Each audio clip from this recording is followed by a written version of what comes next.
কোনো চিন্তা নেই।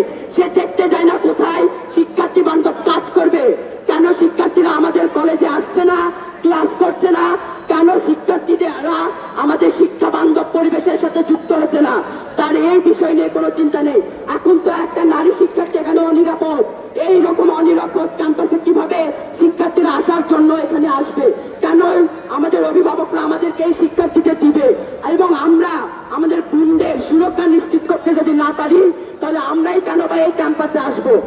আমরা বলতে চাই এইভাবে একটা কলেজ ক্যাম্পাস চলতে পারে না, যেখানে সন্তানদের নিরাপত্তা, শিক্ষা সবকিছু যারা তৈরি করে গড়ে তুলবে, তাদেরকে যদি তারা পা পিছলিয়ে বিপথে যেতে চায় পারে, সেইখান থেকে ফিরিয়ে নিয়ে আসতে পারে এক শিক্ষক। সেই শিক্ষকদের অভিযোগ নিয়ে আজকে আমাকে কথা বলতে হচ্ছে কেন, এটা খুবই কষ্টজনক আমার কাছে। আমি কখনো আশা করতে পারি নাই যে আজকে কলেজে আমাকে সন্তানদের জন্য এভাবে কথা বলতে হবে।